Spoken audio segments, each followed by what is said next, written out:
আগের ক্লাসে এরকম করেছিলাম, একটু লক্ষ্য রাখো। এটা একটা প্রাণী কোষ এঁকেছিলাম। এটা প্রাণী কোষের নিউক্লিয়াস ছিল, এটা নিউক্লিওলাস ছিল, তাই না? এই নিউক্লিয়াসের মধ্যে এরকম কতগুলো সুতোর মতো অংশ ছিল।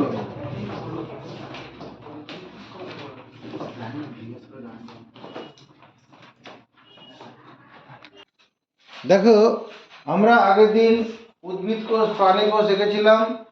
তার মধ্যে কোষের ভিতরে এটা ছিল নিউক্লিয়াস। নিউক্লিয়াসের মধ্যে যে জালটা দেখা যাচ্ছে, এই জালটার নাম কি? নিউক্লিয় জালক বা নিউক্লিয় জালিকা। যখন কোষ বিভাজন হয়, লক্ষ্য রাখো, কোষ বিভাজনকালে কি হয়, এই যে নিউক্লিয় জালিকা, যেটা হলুদ হলুদ যে অংশগুলো, সুতোগুলো দেখা যাচ্ছে, এগুলো কি হয়, আলাদা হয়ে যায়। আলাদা হয়ে এরকম কতগুলো সুতো তৈরি করে, এরকম সুতো তৈরি করে। এই এক একটা সুতোকে বলে ক্রোমোজোম। ক্রোমোজোম। এই নিউক্লিয় জালিকা থেকে কোষ বিভাজনকালে এরকম কেঁচোর মতো হয়। কেঁচো যেমন হয়, ওই কেঁচোর মতো দেখতে সব বেরিয়ে আসে। মানুষের ক্ষেত্রে দেহকোষে প্রত্যেকটা কোষের মধ্যে 46টি ক্রোমোজোম আছে, 23 জোড়া ক্রোমোজোম আছে। ক্রোমোজোম কেমন দেখতে এর আগের দিন পড়ানো হয়েছে। এই নিউক্লিয় জালিকা থেকে ক্রোমোজোম বেরিয়ে আসে।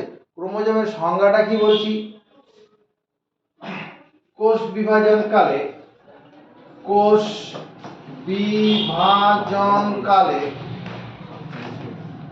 নিউক্লিয় জালিকা থেকে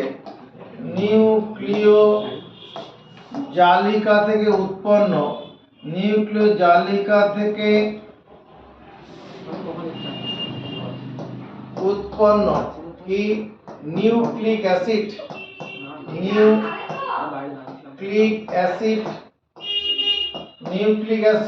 ও প্রোটিন দ্বারা গঠিত যে সুতোর মতো অংশ বা খণ্ডগুলি কি করে, বংশগত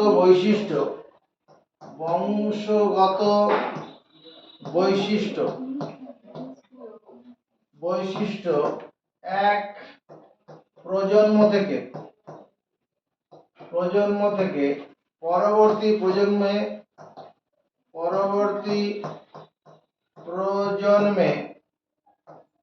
বয়ে নিয়ে যায় তাকে বলে কোষ বিভাজন। ক্রোমোজোম বলে, কোষ বিভাজন বলছি, তাকে বলে ক্রোমোজোম। এখানে বোঝো, পরে লিখবে। কোষ বিভাজন কালে, অন্য সময় হয় না। যখন একটা কোষ ভেঙে দুটো কোষ হয়, তখনই ঘটনাটা ঘটে। কোষ বিভাজন কালে নিউক্লিয় জালিকা থেকে উৎপন্ন নিউক্লিক অ্যাসিড ও প্রোটিন দ্বারা গঠিত যে সুতোর মতো খণ্ডগুলি বংশগত বৈশিষ্ট্য বলতে কি বুঝি? বংশগত বৈশিষ্ট্য বলতে কালো, ফর্সা, লম্বা, বেটে, এগুলো হচ্ছে বংশগত বৈশিষ্ট্য। কালো, ফর্সা, লম্বা, বেটে, এগুলো কি বংশগত বৈশিষ্ট্য এক প্রজন্ম থেকে পরবর্তী প্রজন্মে বয়ে নিয়ে যায়। ঠাকুরদা থেকে বাবা থেকে ছেলে, আবার তারপরে ছেলে থেকে তোমাদের যে ছেলে মেয়ে হবে সেখানে চলে যাবে। বংশগত বৈশিষ্ট্য সেটা কে নিয়ে যায়? এই ক্রোমোজোম নিয়ে যায়। এক প্রজন্ম থেকে পরবর্তী প্রজন্মে বংশগত বৈশিষ্ট্য বয়ে নিয়ে আসে। কি করে বুঝি? হ্যাঁ, তোমার বাড়ির আশপাশে তুমি তাকিয়ে দেখো, কোনো একটা বাড়ির ছেলে বা মেয়েকে দেখে তুমি বলতে পারো না এটা ওই কাকুটার ছেলে বা এই কাকুটার মেয়ে, এটা এরকম মনে হয় তো?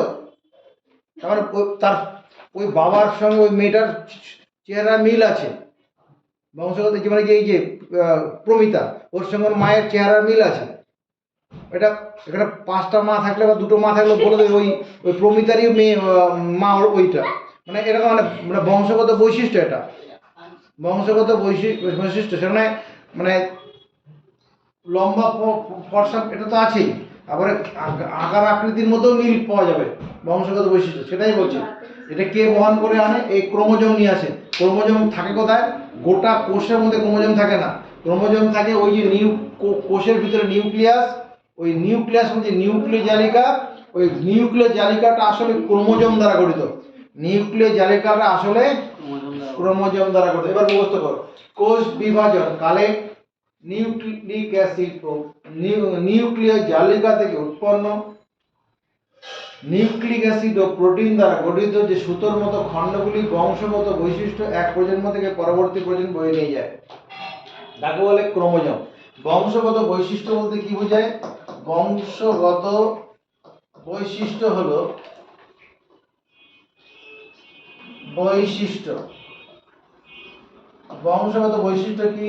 তোমার কি লম্বা, বেটে, তারপরে কালো, ফর্সা, হ্যাঁ, চোখের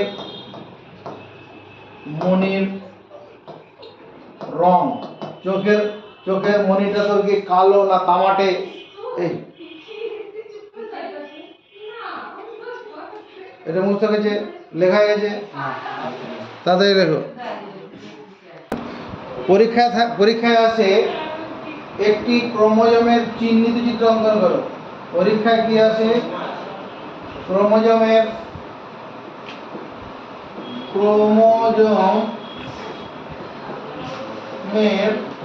চিহ্নিত চিত্র আঁকো। ক্রোমোজোমের চিহ্নিত কি করে করবো? আগে আমার সঙ্গে করবে।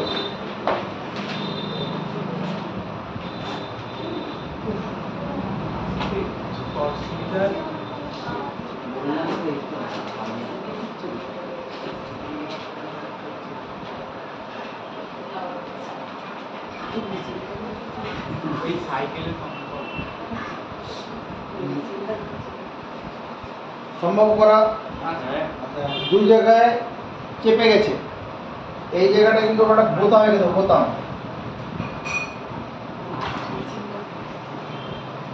এটুকুন করো তাড়াতাড়ি। পরীক্ষা এই যে বোতামটা আঁকলাম, এই বোতামটাকে বলে কি? সেন্ট্রোমিয়ার। সেন্ট্রোমিয়ার, এই বোতামটার নাম সেন্ট্রোমিয়ার। হলো সেন্ট্রোমিয়ারটার অংশটাতে কি আছে? যদি পুরোটা ক্রোমোজোম হয়, যেটা হচ্ছে ক্রোমোজোমটা একটা সুতোর মতো অংশ দেখালাম, এটাকে বড় মাইক্রোস্কোপে দেখালে এরকম দেখাবে। এবার এই খাঁজটা, একটা খাঁজ মতো অংশ ধরো, এই যেখানে সেন্ট্রোমিয়ারটা আছে এই খাঁজটাকে বলে মুখ্য খাঁজ।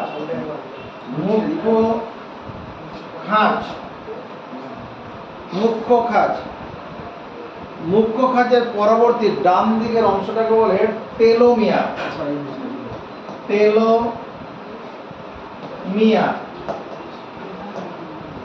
ডান দিকের অংশটার নাম টেলোমিয়ার। আর একটা খাঁজ দেখতে পাচ্ছি, এই খাঁজটাকে বলে গৌণ খাঁজ। গৌণ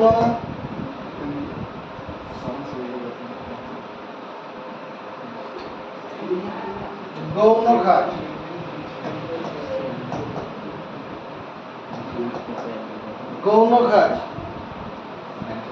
আর এখানে কি আছে? একটা তোমার বল মতো রয়েছে, এটার নাম হচ্ছে স্যাটেলাইট বডি বলে। এটাকে বলে, মাথাটাকে নাম বলে স্যাটেলাইট বডি।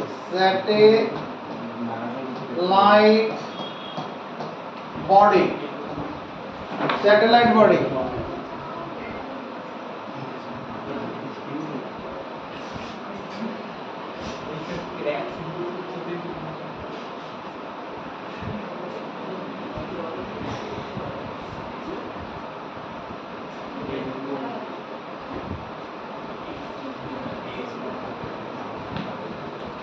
হচ্ছে এর ভেতরে যদি একটু পর্যবেক্ষণ করা যায়, দেখা যায় এখান থেকে এরকম প্যাঁচার মতো আছে, আলাদা কালিতে করে দিচ্ছি।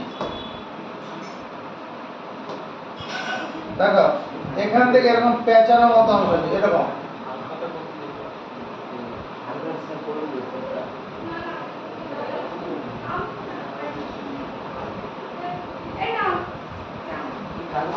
আরেকটা নিচের দিকে।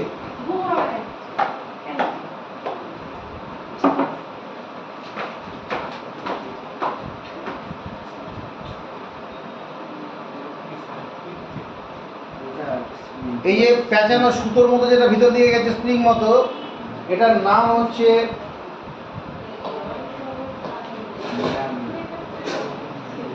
ক্রোমোনিমা। ক্রোমোনিমা, ক্রোমোনিমা। ওই সুতোর মতো স্প্রিং মতো যে অংশটা আছে ওটার নাম ক্রোমোনিমা। দেখো ক্রোমোনিমাটা কতগুলো বোতাম মতো দেখাচ্ছে না এখানে, বোতাম মতো অংশ, এই যে বুটলিগুলো, এগুলো হচ্ছে ক্রোমোমিয়ার। এই মাথাগুলোকে বলে ক্রোমোমিয়ার। Chromomere, chromomere.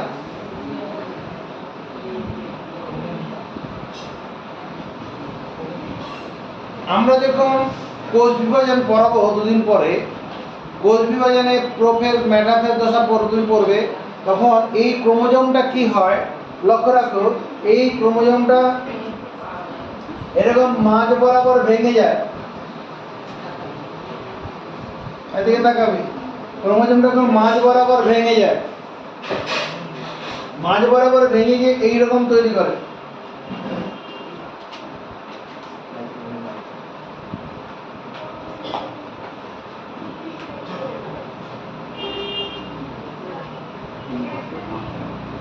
এটা মাঝ বরাবর ভেঙে এরকম হয়। আর এর ভেতরে যেটা ছিল এগুলো থাকে, ভেতরে এগুলো থাকে, মানে ক্রোমোনিমা যেগুলো থাকে মাঝ বরাবর একটা টুকরো এরকম হয়ে যায়। আর এই এখানে যেটা রয়েছে সেন্ট্রোমিয়ারটা ভাঙে না, সেন্ট্রোমিয়ারটা বাদে বাকি যে মাঝ বরাবরটা কি হয় ভেঙে যায়। এই এক একটাকে বলে ক্রোমাটিড। ক্রোমাটিড। প্রতিটি ক্রোমোজোম লম্বালম্বি বিভাজিত হয়ে দুটো ক্রোমাটিড তৈরি করে। প্রতিটি ক্রোমোজোম লম্বালম্বি বিভাজিত হয়ে দুটি করে ক্রোমাটিড গঠন করে। পরীক্ষাতে তোমার যদি ক্রোমোজোমের চিত্র বলে এই ছবিটা আঁকলেই হবে, ঠিক আছে? এটা যখন মাঝে বরাবর ভেঙে যায় তখন এইরকম দেখতে হয়, সঙ্গে এই ছবিটা তুমি এঁকে দিতে পারো, তখন তোমার ক্রোমাটিড হবে। প্রতিটি ক্রোমোজোম লম্বালম্বি বিভাজিত হয়ে সেন্ট্রোমিয়ার অংশ ভাঙে না। এই যে সেন্ট্রোমিয়ার অংশটা আছে এটা বিভাজিত হয় না।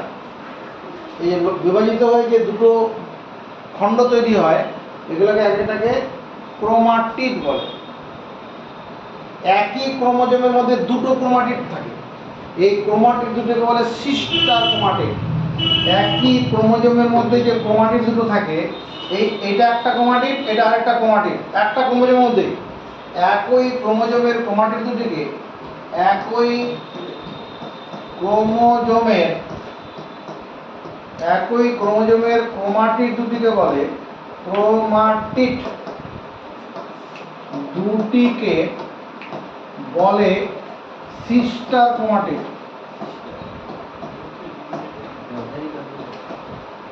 ক্রোমাটিড, একই ক্রোমোজোমের ক্রোমাটিড দুটিকে কি বলে সিস্টার। সিস্টার মানে বোন, এক মায়ের দুই মেয়ে আর কি, এরকম ব্যাপার। এদিকে লক্ষ্য রাখো, এটা তাহলে আমরা সিস্টার ক্রোমাটিড বুঝলাম। এবার নন সিস্টার ক্রোমাটিড একটু মনে করে দেখো তো। আমাদের দেহকোষে 23 জোড়া ক্রোমোজোম আছে, দেখিয়েছিলাম। 23 জোড়ার মধ্যে ক্রোমোজোম দু রকম প্রকৃতির হয়, একটা অটোজোম বা দেহজ ক্রোমোজোম, আর একটা সেক্স ক্রোমোজোম। সেক্স ক্রোমোজোম হচ্ছে এক্স আর ওয়াই প্রকৃতির। এই যে 23 জোড়া ক্রোমোজোম থাকে, প্রতি জোড়া ক্রোমোজোম, এদিকে দেখো 23 জোড়া যে ক্রোমোজোম থাকে, মনে করো এইটা একটা ক্রোমোজোম, এইটা একটা ক্রোমোজোম।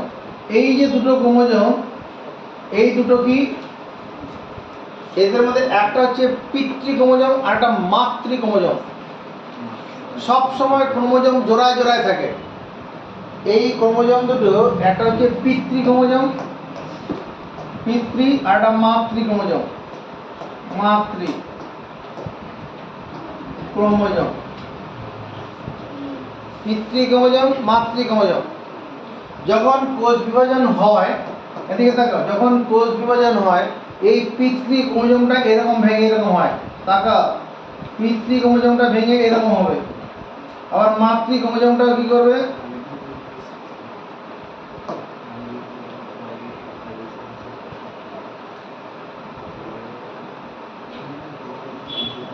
মাতৃ ক্রোমোজোমটা এরকম ভাগ ভাঙবে।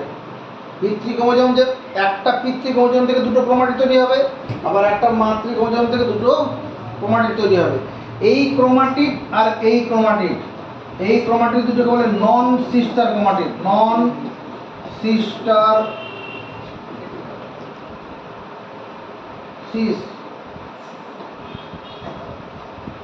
নন সিস্টার ক্রোমাটিড, ক্রোমাটিড। নন সিস্টার ক্রোমাটিড আমরা কি বলবো, পিতৃ এবং মাতৃ ক্রোমোজোমের ক্রোমাটিড দুটিকে, একটি পিতৃ ক্রোমোজোমের একটি ক্রোমাটিড আর মাতৃ ক্রোমোজোমের একটি ক্রোমাটিড, এই দুটোকে একসঙ্গে বলে নন সিস্টার ক্রোমাটিড।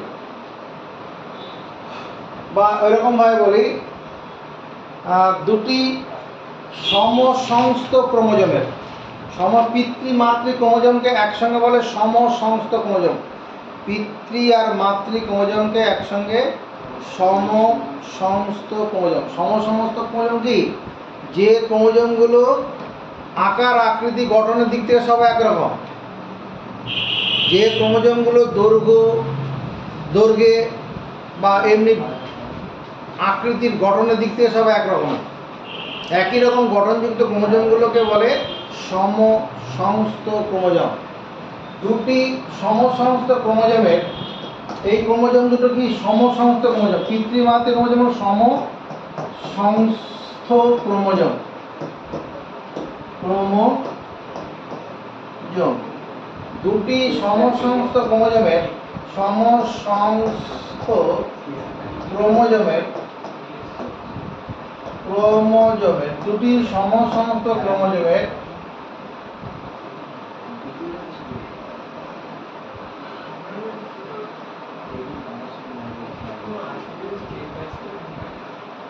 ক্রোমাটিড দুটিকে একসঙ্গে, দুটি সমসংস্থ ক্রোমোজোমের ক্রোমাটিড,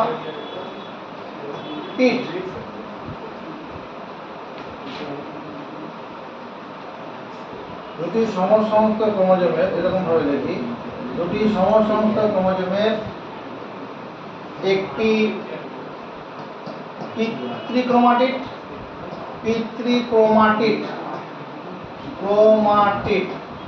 এবং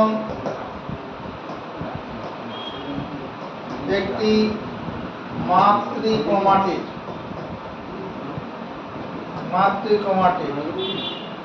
কে একত্রে বলে তোমার নন সিস্টার ক্রোমাটিড।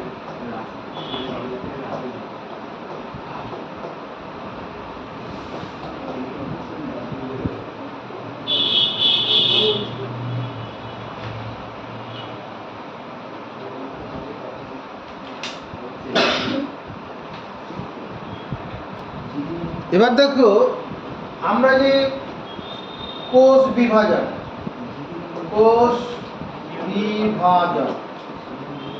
এটা যেটা করছি, কোষ বিভাজন মানে কি, একটা কোষ ভেঙে একাধিক কোষ তৈরি হওয়ার ঘটনা। একটি পরিণত জনিত্রী কোষ বিভাজিত হয়ে একাধিক কোষ তৈরি হওয়ার ঘটনাটা তো কোষ বিভাজন। এই কোষ বিভাজনের গুরুত্ব বা তাৎপর্য কথা লিখতে হবে না, সব বইতে আছে। এবার কোষ বিভাজনের গুরুত্ব বা তাৎপর্য, বা গুরুত্ব। কোষ বিভাজন হয় বলে বহুকোষী জীব গঠিত হয়। কোনো জীব আকার আয়তনে বেড়ে ওঠে।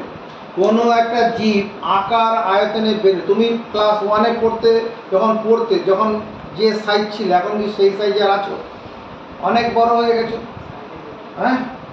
তার মানে কোষ বিভাজন হয়ে দেহের মধ্যে কোষের সংখ্যা বেড়ে দেহের আকার আয়তনটা বেড়ে গেছে, কোষ বিভাজনের জন্য সম্ভব হয়েছে। 2 নম্বর, কোষ বিভাজন হয় বলে দুর্ঘটনাজনিত কারণে যখন কোনো জায়গায় ক্ষত হয়, কেটে যায়, গর্ত হয়ে যায়, সেই জায়গাটা কিছুদিন পরে কি হয়? ভরাট হয়ে যায়। সেই গর্তটাকে চিরজীবন গর্ত থাকে, ভরাট হয়ে যায়। এটা কোষ বিভাজনের জন্য হয়। আর এই কোষ বিভাজন হয় বলেই আমাদের কি হচ্ছে, এককোষী প্রাণীরা বংশ বিস্তার করতে পারে। যারা এককোষী প্রাণী, তাদের বংশ বিস্তারের একমাত্র মাধ্যম। কোষ বিভাজন হয় বলেই আমাদের ওই কোষ বিভাজন হয় বলে আমাদের ওই যে তোমার জনন কোষ মিলিত হয়ে যে গ্যামেট, জনন কোষ মিলিত হয়ে যে জায়গোট তৈরি হয়, জনন কোষ মিলিত হয়ে যে জায়গোট, জনন কোষ মানে আমার মিওস হচ্ছে যৌন জননের জন্য দরকার হয় গ্যামেট, মানে শুক্রাণু ডিম্বাণু দরকার হয়। যৌন জননের জন্য দরকার হয় গ্যামেট। গ্যামেট মানে শুক্রাণু ডিম্বাণু। ওই শুক্রাণু এবং ডিম্বাণু তৈরি হওয়ার জন্য কোষ বিভাজন লাগে। কারণ শুক্রাণু ডিম্বাণুর মধ্যে কি হয়, ক্রোমোজোম সংখ্যা বা পিতৃ এবং মাতৃ দেহকোষে যা ক্রোমোজোম থাকে তার অর্ধেক থাকে, অর্ধেক ক্রোমোজোম থাকে। যেমন আমাদের এমনি দেহকোষে 46টি করে ক্রোমোজোম আছে। যখন এখানে একটা শুক্রাণু তৈরি হলো, এর ক্রোমোজোম 23টি হয়। আবার যখন একটা ডিম্বাণু তৈরি হয়, তার মধ্যে ক্রোমোজোম 23টি থাকে। এই 23টা শুক্রাণু ডিম্বাণু মিলে তখন যে জাইগোট তৈরি হয়, তার মধ্যে জাইগোটের মধ্যে ক্রোমোজোম কতগুলো হয়ে যায়? 46টি হয়ে যায়। অর্থাৎ এই যে জনন মাতৃকোষের যে ক্রোমোজোম আছে, জনন মাতৃকোষের যে ক্রোমোজোম রয়েছে, জনন মাতৃকোষ মানে ওই শুক্রাশয় ডিম্বাশয় যেটা রয়েছে, ওখান থেকে যে আমাদের হ্যাপ্লয়েড সংখ্যক যে গ্যামেট তৈরি, হ্যাপ্লয়েড সংখ্যক ক্রোমোজোমযুক্ত যে গ্যামেট তৈরি হচ্ছে, সেটা একমাত্র কোষ বিভাজন হয়েই হয়। তাহলে এগুলো গুরুত্ব, কোষ বিভাজনের গুরুত্ব। কোষ বিভাজনের ফলে দেহের ক্ষতস্থান পূরণ হয়। কোষ বিভাজনের ফলে দেহ আকার আয়তনে বেড়ে ওঠে। কোষ বিভাজনের জন্য কি হয়, বিভিন্ন জীবেদের বংশ বিস্তার সম্ভব হয়েছে। আবার কোষ বিভাজনের জন্য কি হয়, যে ডিপ্লয়েড দেহকোষ থেকে হ্যাপ্লয়েড সংখ্যক ক্রোমোজোমযুক্ত জনন কোষ তৈরি হয়। এটা বই থেকে পড়ে নেব। এরপরে আমরা কোষ বিভাজন, যেটা কোষ বিভাজন, এই কোষ বিভাজন 3 রকমের, এর আগে যে বলেছিলাম, আজকে আবার বলছি। কোষ বিভাজন 3 রকমের আছে। একটা অ্যামাইটোসিস কোষ বিভাজন, অ্যামাইটোসিস কোষ বিভাজন, অ্যামাইটোসিস কোষ বিভাজন, মাইটোসিস কোষ বিভাজন, মাইটোসিস কোষ বিভাজন, আরেকটা কি মিওসিস কোষ বিভাজন, মিওসিস কোষ বিভাজন। কোষ বিভাজন 3 রকমের: অ্যামাইটোসিস কোষ বিভাজন, মাইটোসিস কোষ বিভাজন, মিওসিস কোষ বিভাজন। অ্যামাইটোসিস কোষ বিভাজন কি বলেছিলাম? অ্যামাইটোসিস কোষ বিভাজন হচ্ছে, অ্যামাইটোসিস কোষ বিভাজন যে কোষ বিভাজনে বেম গঠন ছাড়াই, বেম মানে এরকম মাকু তৈরি হবে না, এরকম মাকু, এটাকে বলে বেম বা মাকু, বেম বা মাকু। এটা বেম বা মাপ কোথায় দেখতে পাবে? ওই যে বলছিলাম যেখানে শাড়ি গামছা তৈরি হয়, হ্যাঁ, শাড়ি গামছা যে তাঁতিরা তৈরি করে তাদের এরকম একটা বেম বা মাপ হয়, যেটা খাট করে এদিক ওদিক ছোটাছুটি করে, যেটা সুতোগুলো নিয়ে কাপড়ের মধ্যে বুনে দেয়। এই জিনিসটা এর মধ্যে এরকম সুতোরই ব্যবস্থা আছে, এর মধ্যে সুতো রিল ভরা থাকে। তাহলে অ্যামাইটোসিস কোষ বিভাজন কি বলছি? বেম গঠন ছাড়াই, বেম গঠন ছাড়াই যে কোষ বিভাজনে কি হয়, তোমার নিউক্লিয়াস ও সাইটোপ্লাজম সরাসরি বিভাজিত হয়ে, নিউক্লিয়াস ও সাইটোপ্লাজম সরাসরি বিভাজিত হয়ে দুটি অপত্য কোষ তৈরি করে। মনে করো এটা একটা অ্যামিবা ছিল, অ্যামিবা, এটা অ্যামিবার নিউক্লিয়াস। এই অ্যামিবা যখন কি হবে, একটা অ্যামিবা থেকে দুটো অ্যামিবা হবে, তখন প্রথমে এইরকম ঘটনাটা ঘটে।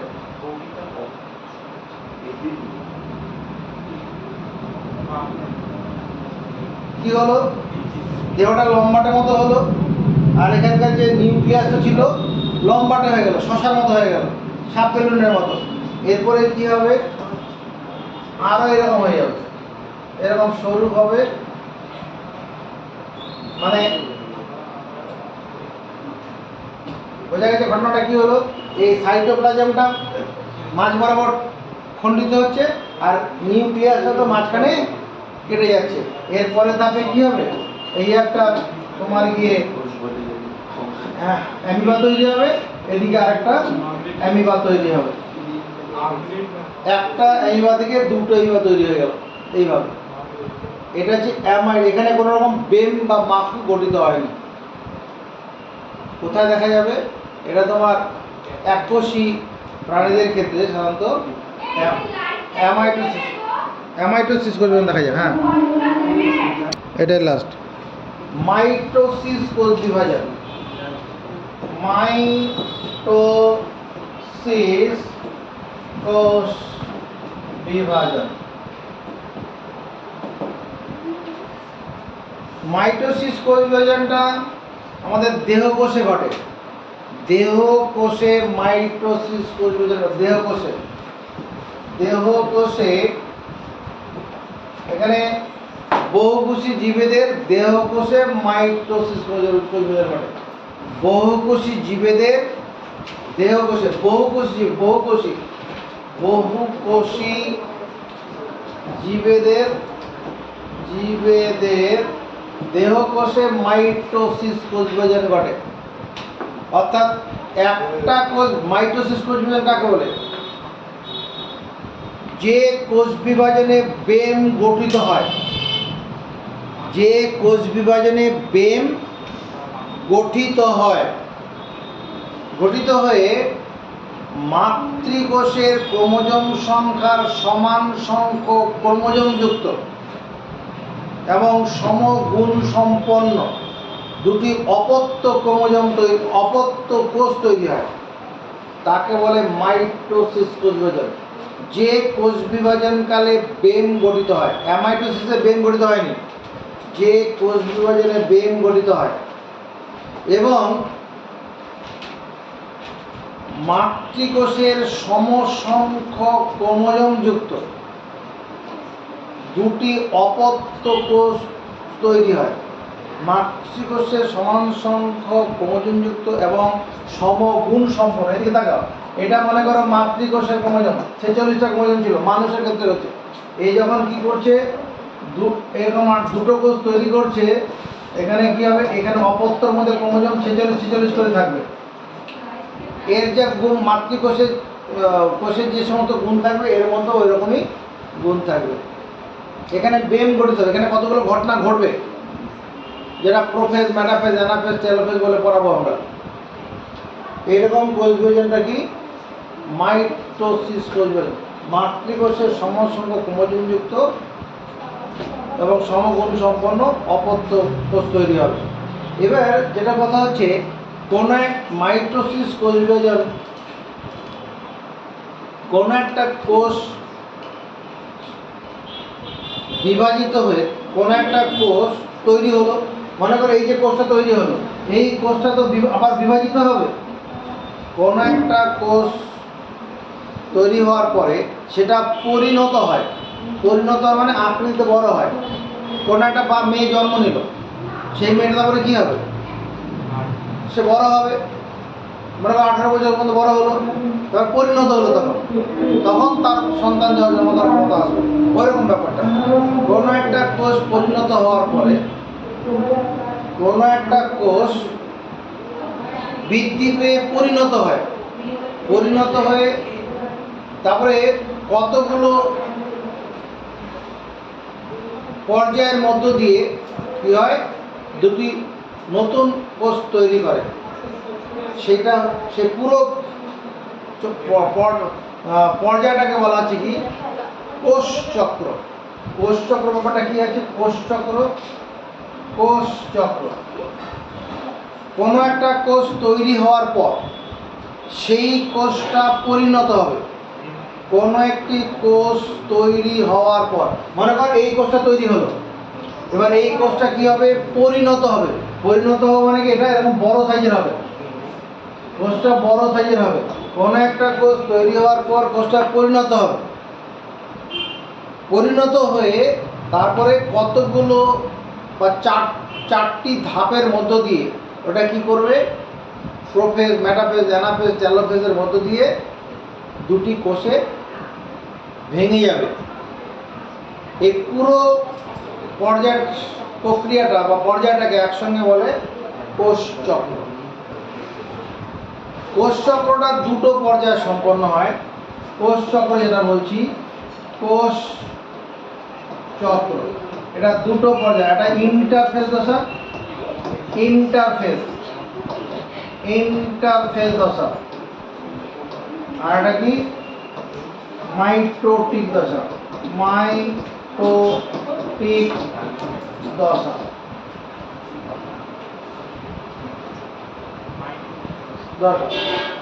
ইন্টারফেজ দশা। ইন্টারফেজ দশাটা কি হয়?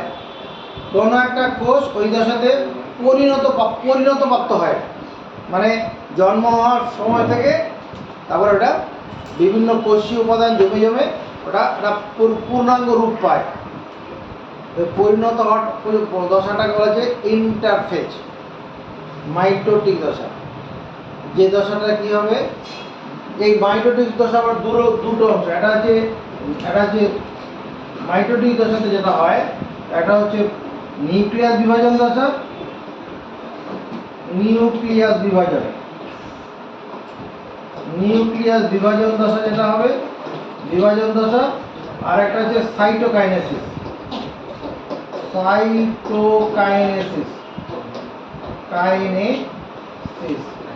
এই নিউক্লিয়াস বিভাজন দশা যেটা বলবো আমরা, ওটা তোমার কি? Prophase, metaphase, anaphase, telophase. আর যেটা ইন্টারফেজ দশা, ব্যাপারটা এরকম। যদি এই পুরো চক্রটাকে আমরা ধরি, পুরো চক্র যদি কোষ চক্র ধরি, তার মানে এখান থেকে এতটা জায়গা, এটা তোমার কি G1 দশা বলা হবে। G1 দশাতে কি ঘটবে পরে বলছি। এইটুকুনটা মনে করো S দশা, তারপরে এইটুকুনটা হচ্ছে G2 দশা। G1 দশা, S দশা, G2 দশা। তারপরে এটা এই অংশটা হচ্ছে প্রোফেজ, প্রোফেজ। এটা মেটাফেজ, এটা হচ্ছে অ্যানাফেজ, আর এটা হচ্ছে টেলোফেজ।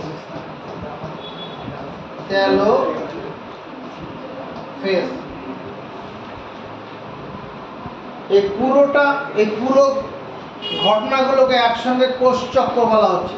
পুরো ঘটনাটাকে একসঙ্গে কোষ চক্র। G1 দশাতে কি হবে?